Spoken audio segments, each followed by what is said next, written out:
Yeah, people feel that, and this is where we get it wrong. People feel that at age 2, 2.5, 3, they don't really understand certain things we communicate with them, which I feel is very wrong. Many of our children can't even relate well anymore, especially with the social media Acronyms everywhere. Yes, so they can't relate. They can really don't go out of their way to relate with each other. So those are the kind of skills we should be teaching.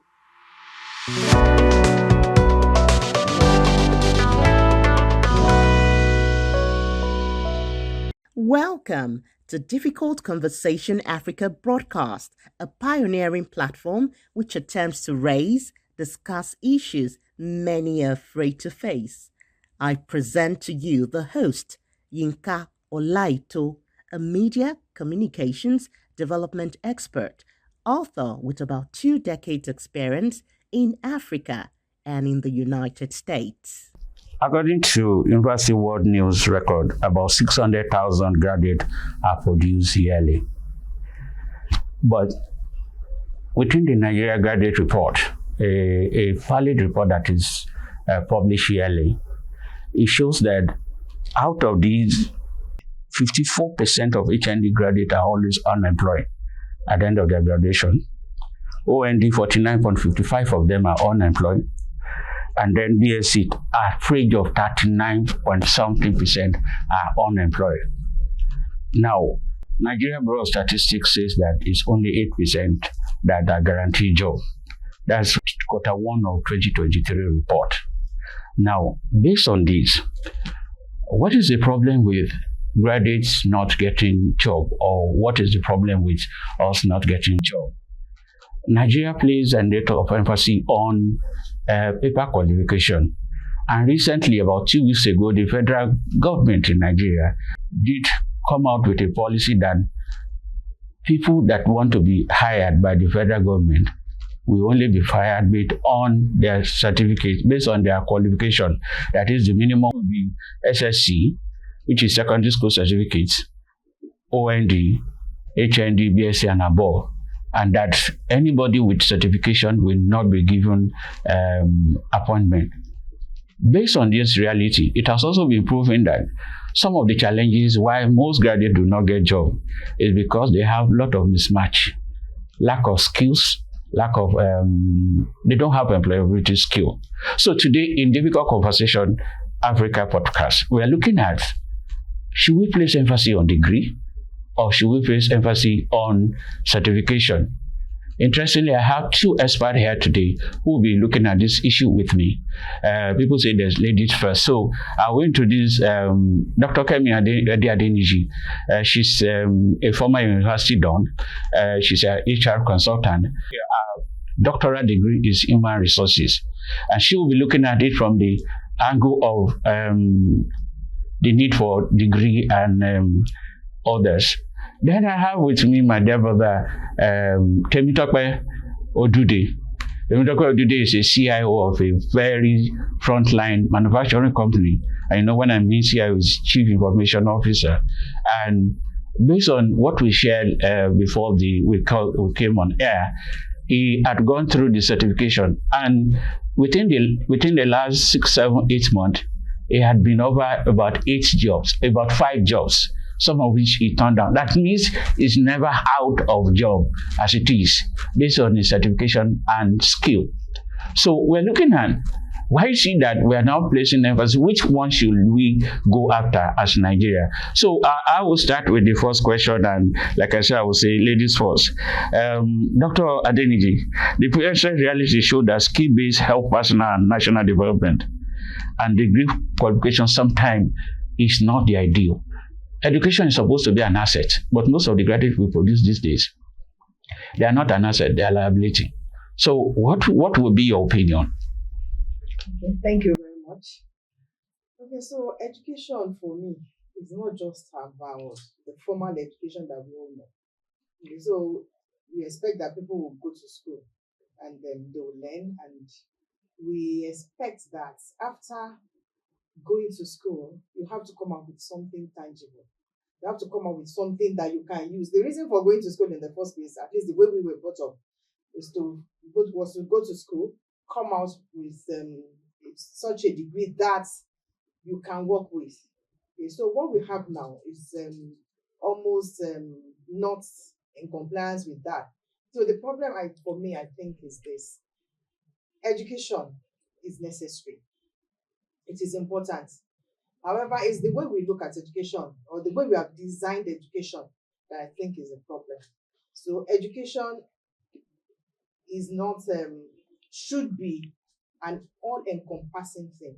You learn everything that's the school curriculum. In the part of that school curriculum should also include things that are vocational, that are technical, something that can make you acquire some skills. Because at the end of the day, just tendering that certificate in the job market is not enough. Every employer is looking for employees that would add value to them in many ways. So what they are looking for is not just a paper certificate, they are looking for something more than that. So what have you got apart from what you have learned? More so, since we know, I think you mentioned it just now, that the education, the kind of certification that we're having now, or should I say the kind of degrees that people are coming up with, we have it has been established that it is actually not up to standard compared to what it used to be before. So with that at the back of the mind of many employers, it is that, okay, we'll accept your certification if you bring it, but what have you got to offer apart from this paper that you are bringing? What else can you do? We accept your paper. We accept your paper, but what else can you offer? Yes, as long as you cannot boast of anything else to offer outside your degree. Outside your degree, I'm sorry, you will not get a good employment. So it's not just about certification. So I don't agree with that policy that says papers qualification. Paper. It is. I'm not writing it off, right? I'm not saying that it's not important. In fact, as a matter of fact, I think that everybody should at least have some level of education upwards of high school at least. But in achieving that education, you'll be able to communicate, you'll be able to read and write and things like that. So that is as far as I love people to be educated. But as you go higher, you aspire to be a degree holder, there must be something you're adding to it. And then that's when you're employable. Thank you. I'm so happy that Entrepreneur today has experience in the area of certification, and his skill is marketable. He has been able to build something for himself because of his skill and because of certification. And I'm happy that you said that in the last 6 months, you have like 5 offers. Mm-hmm. And like you share with me, when you talk of degrees, whether PhD, whatever, you didn't follow that path. And we discovered that particularly there are more jobs today being produced. There are jobs that are available, particularly in the fintech industry. Mm-hmm. Now, share with us your journey and what will you advise the new generation of people to do? Would you say degrees should be the major thing they're focusing on, or they should be skill? Okay, thank you so much for having me. So the journey, I think for me, the journey started when I was in JSS. Was it JSS or SS3, right? And we finished senior WAEC. And I remember my late father said something. He said, okay, now it's time for you to go and learn something. Go and learn a trade. Go and learn a skill. You know, and of course, every young person, every parent was looking at their children going to school. University should be the next thing, you know, and all that. And I remember he took me then and I had to go and enroll to learn phone repairs back then, you know. That's funny. And I did that for 1.5 years while my mates were in school. Now, at the time I got into school, I remember I did my ND first in Moshood Abela Polytechnic. So at my first level, ND1, ND2, I had in fact, out of 200 students, we had 4 upper credits, and I was one of them. Now, one of the things that helped me was the fact that there were nothing that was taught in that classroom that I never had a practical experience of, right? So at the time I left that, I went into university, that second degree, and all that. I knew what I really wanted to do. It wasn't degree at that point for me anymore, because of course it was just an add-on. I needed to just add something because, of course, we know the way Nigeria is. You cannot. The first thing they will ask you at any point of employment is show us your certifications. And if you are bringing SSC, we all know that they will tell you you don't have a space. Exactly, they will tell you just go back there and go and be a janitor, even with the fact that you have the skill set that is necessary. And that was one of the things that actually pushed me to go and to go into the university for walls, just for the sake of having the papers, right?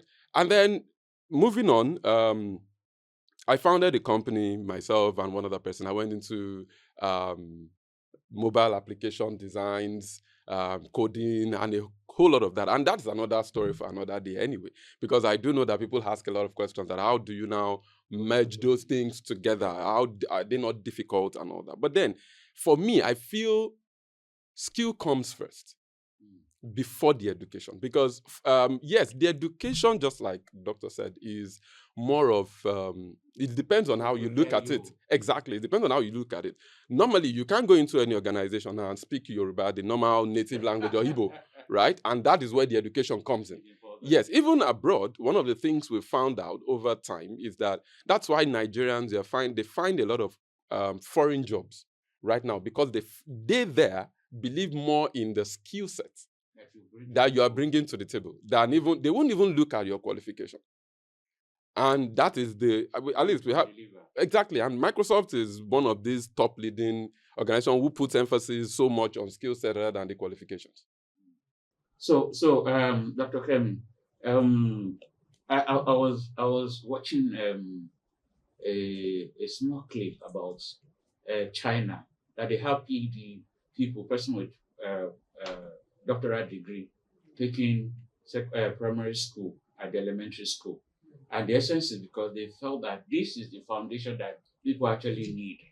So what is wrong with us here that we could not place a lot of emphasis of getting the right skill from the elementary school? Okay, like I said earlier, it's the way we have structured education in Nigeria. Let's start from the primary, nursery, primary thing. If you take like a survey of teachers in nursery, primary school, whether it is government or private, you will find out that most of them are either they have they are just people looking for work because they just left school. They are desperate for job and they take anything. So they don't because have. they were trained. They were not trained. They were not trained to teach.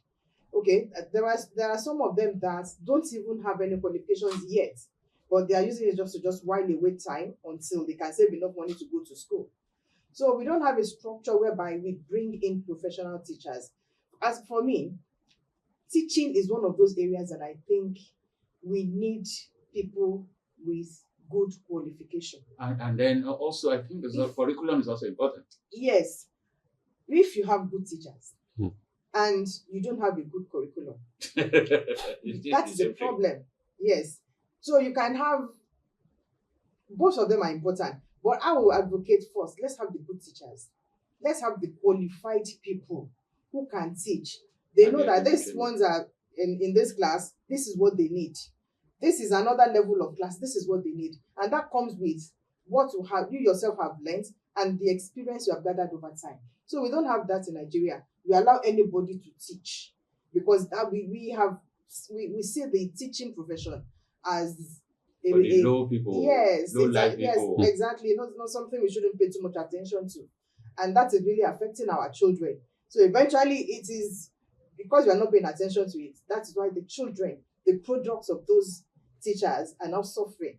So I would advocate that let us have a good educational system with very good teachers who are professionals in their own right.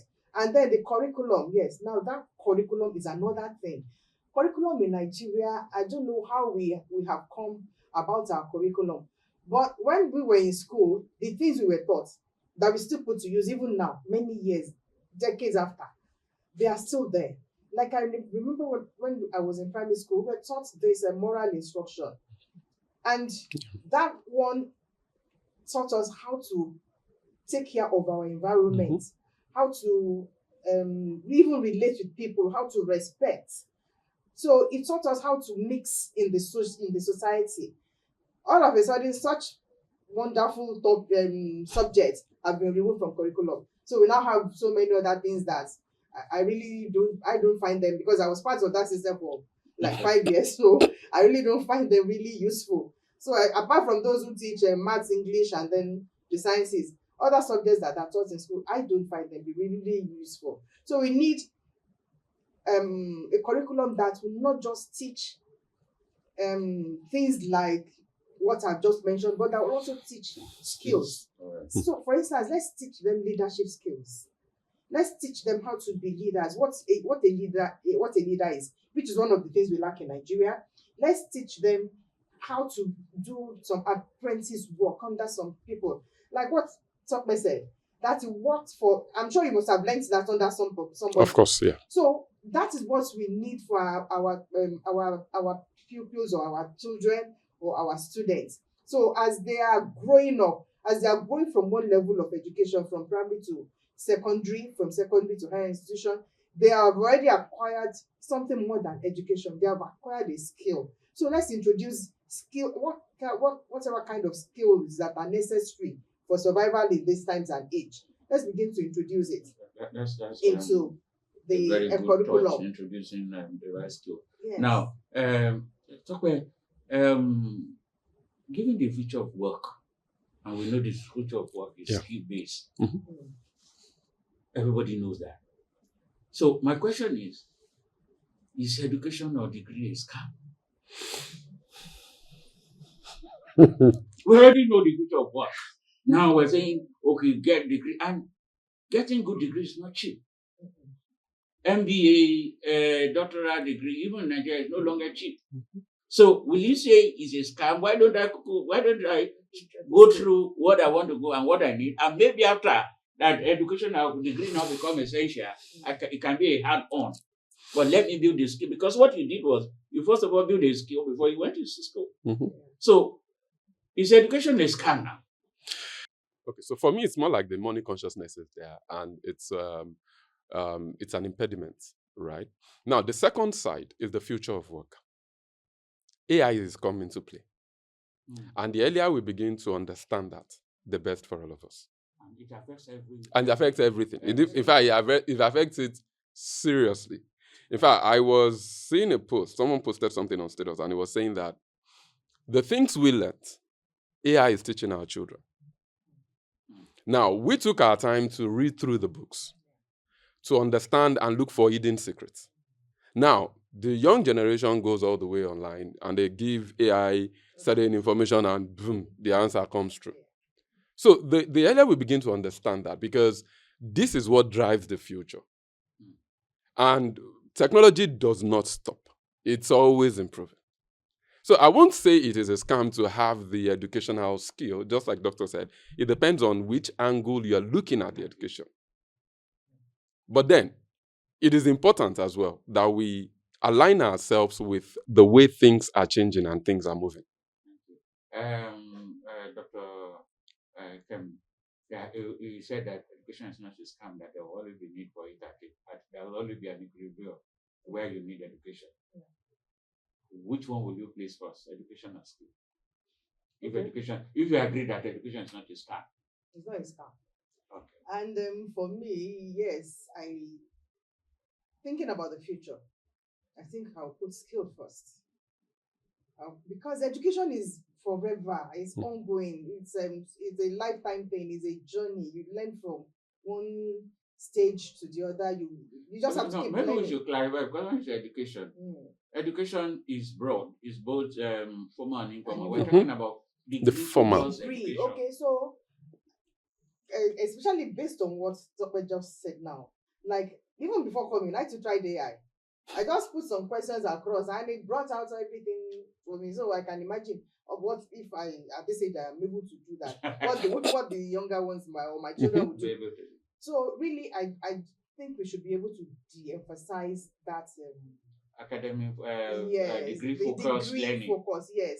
Degree focused learning. We should de-emphasize at least from the Skill level we focused can. learning. Yes, Bishop, exactly. When they are in their teens, like from 14, 13, 14, let's begin to focus more on skill than the formal education. I also think that they can start learning other skills, soft skills. You are natural person. Like soft skills. Soft skills also Yes. a form that they need to Yes. learn, not just having a PhD or just having something. So soft skills also, there are home education or whatever. Oh yeah, like I told you, I gave you an example. We learned that. We are only talking about degree focused education outside because education is broad. Yes. Formal and informal. Yes. So we should focus on skills, home skills, communication skills, interrelationship skills. All those things, they are things that we have neglected over time. Many of our children can't even relate well anymore, especially with the social media acronyms everywhere. Yes. They can't relate. They can really don't go out of their way to relate with each other. So those are the kind of skills we should be teaching. I would take skills above from our education. Yes. Yeah. Maybe one other thing. So we agree that education is not a crime. But if you say skill, there's always be a need for research skills too. Where education now become important. Because at the level you were just sharing now that somebody was before we came on here that somebody was trying to do something, but instead of doing it properly, you do it like a later, it's sort of a fun. Yeah. So those who pursue education, degree focused education, are they better in research than those who pursue skill based? So for me, I think the first problem here is that, because I know before she had a PhD, she did research. Yes, of course, we would all do research at one point or the other. I remembered when I joined the phone repairs organization. Then the quest for knowledge, the quest for solution would definitely want you to do research, whether it is crude or it is in the normal educational way, like you read the English or you want to just understand how it's been done. And thank God for YouTube now. You would even understand that in YouTube you see some Indians speaking India and they are doing things that you want to learn how to do. So for example, you want to repair a phone and you're having challenges with it. They would show you step after step how it has been done. But this guy is speaking India. Do you understand India? No, you don't. But the quest of knowledge makes you understand that, okay, this is what you are trying to achieve. And then you can follow the step-by-step procedure and get the same thing done. So where am I going to is, research is important. But however it comes, either direct or indirect, we would all at one point or the other want to do research. But it now depends on how thirsty are you to learn or to get knowledge. So for me, education is not a scam, I would still say. But I think I will go back to where we started from, curriculum. I think the system is trying to underplay our level of assimilation. If we go into China, yes. So if we go to China and India, for example, you'll be surprised at what very young children are learning. And you will see these children doing robotics competition. At age 5, age 4, age 7, they are building robots. But here in Nigeria, we feel when a child is about age 5, you don't know much than just go out there, go and carry food and bring it back. So what they are putting into our curriculum also matters. Can I say something? Yeah. Because when it comes to children, I sincerely believe that we should allow them to be children. That's why I would not subscribe to. I love the system of the Chinese and the Asians, the way they are going. But it's good for them. But I think that we should allow our children to be children. So when they are that 5, until they are like 10, when they get to their teens, I don't think we should bombard them with too much. So that's why I said. No. I think that, in my own opinion, I think that Dr. may have something to say.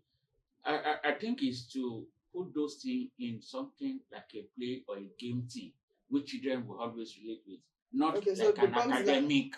Because if you put it in an academic perspective, we are putting a lot of tasks on their brain. But if it become like a game, Again. something, children like game. Yeah. Mhm. So they are used to playing game, experimenting from day one. So I think that it would not be a bad idea, my opinion.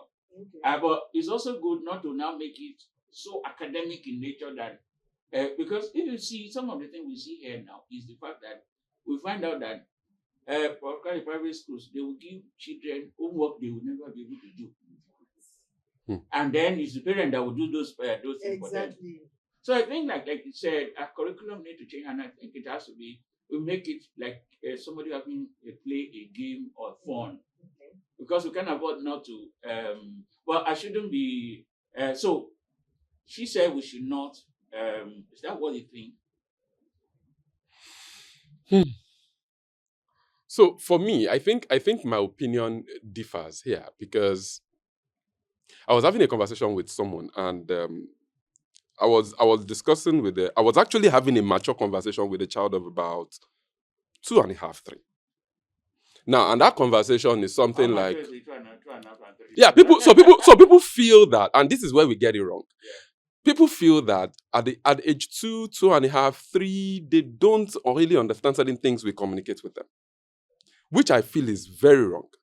Because okay, so I placed a child on a car, and the child started crying, and I'm saying, see, if you keep crying, I won't put you down.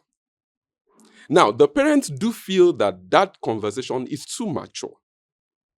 But then I do say something that, just like this book, Rich Dad, Poor Dad, for the rich dad, we do believe that go to school, learn the process, and come out. But we'll now find out for the poor dad, they tell you, go and learn the skill. Now, it is the people who understand the skill that eventually employ those who went to school to go and do the degree. And you can see in the fintech, the gays, all of them. And this is playing most of out. them are drop out from the Yes. university. They are not degree focused. And it's not as if they are not, just like you said, it's not as if they are not learning research. Day in, day out, nobody in their organization can hold them to ransom because they understand the skills. So you can come and bamboozle me, just like I was someone, I think I read a book and was talking about Henry Ford. And Henry Ford was in an interview, and they asked him a question about vehicles. And he said, ask me any question and I will answer. And the interviewer asked him something about the vehicle. And he said, okay, you know what, just give me some few seconds. And he picked his phone and he dialed. And he called the man who is in charge, who he has employed, for that job. And the guy gave him the answer. And he came back to her and said, okay, so this is the answer to the question you're asking.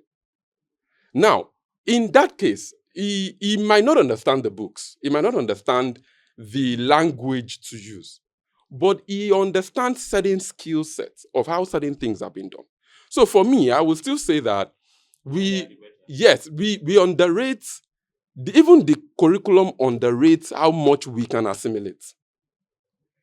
For a young child, you are giving a child of 2, 3, you are still giving tens and units. Whereas go and check other, even US, 2, 3, you see their curriculum. So I look at it, and I was seeing I was watching a movie of recent, and a very small child was solving some questions. And people feel because it's a movie, this is real things that happened.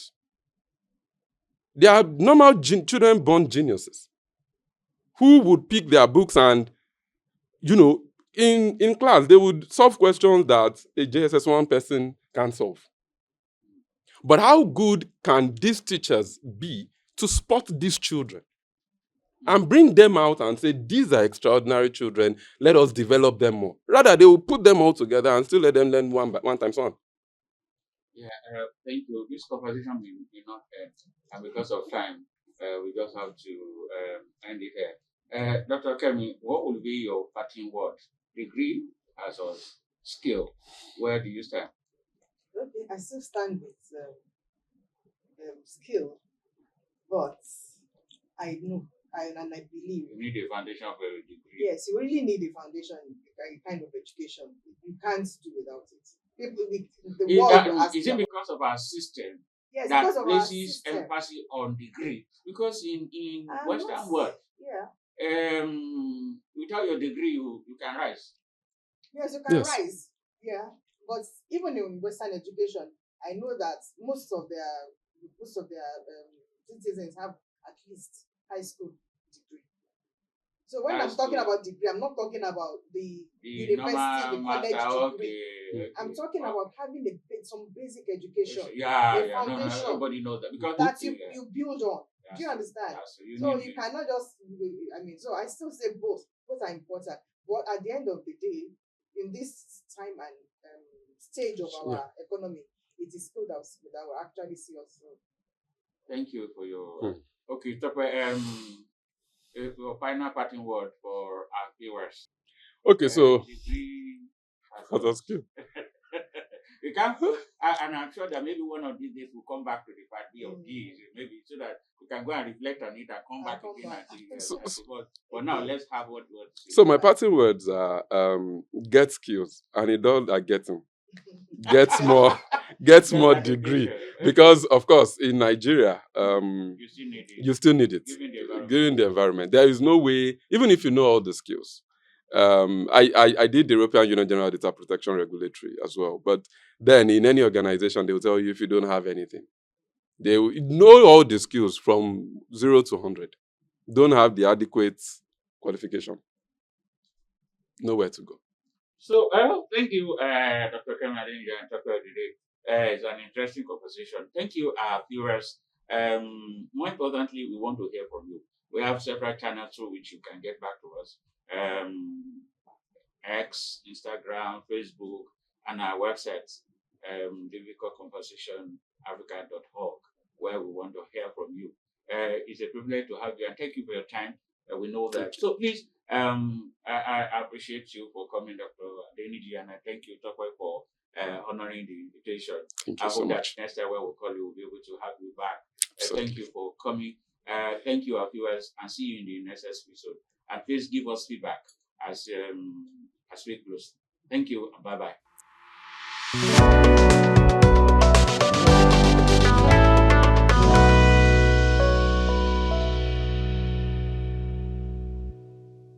Thank you for listening to this episode. For inquiry, please send an email to info@difficultconversationafrica.org. Telephone 0809 3160591. Please follow us on YouTube, Facebook, Instagram, and Twitter at Difficult Conversation Africa. See you soon.